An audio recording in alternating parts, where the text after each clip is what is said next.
Good morning, this is Dr. England here. I'm going to give you a short summary of child language acquisition from the Cambridge textbook without the stripes on the front, from pages 219 to 231. So the first point I want to make is that child language acquisition can occur on a number of levels. And the very, very first concept you probably come across is this one.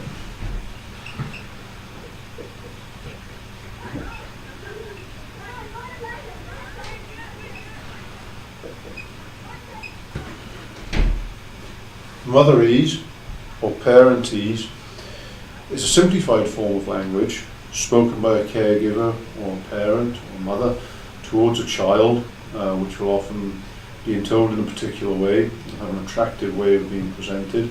And it'll be simplified and there'll be a lot of reduplication of vowel sounds, e.g. there's a nice little Maisie Wazy, aren't you a gorgeous little baby wavy? Repetition of the vowel sounds, simplification, removal of tenses, etc. will characterise motherese. Of course, the point of motherese is that it's a form of interacting with a child that's going to build language. We have a really, really good example of some good language interaction on page 220 of the textbook. If you look at the mum talking to a little boy, you can see that there are some very clear indications of how she redacts or reduces her language into motherese using closed questions to try to prompt the child to speak. Now this of course leads to a number of theories. You will come across Skinner.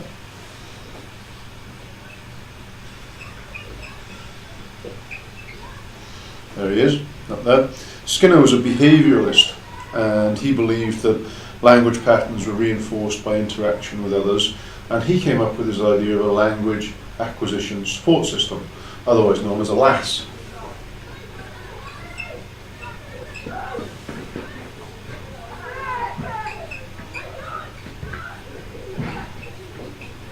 And the LAS was then of course related to Chomsky's idea of the lad. Chomsky thought that language was innate within us, it was built in, we were hot-wired readily to produce language, and he called it a language acquisition device. And of course, if you put the two theories together, you see they're probably right. Chomsky is saying that we're naturally hot-wired to produce language, and Skinner is saying, well yes, that's okay, but to a point. But interaction has to occur with others, there has to be a form of socialization to switch that language acquisition device on. In addition to Chomsky and Skinner, you have a number of cognitive theorists, such as Bruner, Piaget and Vygotsky. And they argue that you have to understand things at the same time, or even a little bit before, you can have the language to talk about them. So, for example, a child can't do different tenses, past tense, present tense, future tense, until a child understands the concept of time, which probably occurs about the age of 2 to 3 years of age. Also, when does a child learn to lie? When do they learn to differentiate between what the truth is and how to fabricate a truth that appears to be their own, but which is in fact a lie? So these three theorists, Bruner, Piaget, Vygotsky, they're saying that understanding emerges pretty much at the same time as language does. In other words, they go hand in hand with each other. And this is best exemplified, as I said earlier, by time. Until a child understands that there is a past, a present, and a future, that child cannot operate in different tenses. Why? Because they have no understanding of the concept of time. And Piaget is probably the most prominent of these cognitive theorists, who from his worldview of child language acquisition, says that the language emerges at the same time as understanding. If you take a look at the dialogue on pages 225 to 226 of this book, you see that in this form of motherese there is turn-taking, there is deixis, and there is prompting. Page 228 gives you a summary of the theorists, which is really helpful, and after that you will see a division in the early language learning into 4 phases of pre-linguistic, which is your cooing, your babbling, your goo-gooing, your holophrastic, which is your single phrase, juice, which could mean I want juice, or do you want me to drink the juice? Telegraphic, where you're beginning to build short sentences. Want juice? Johnny, want juice?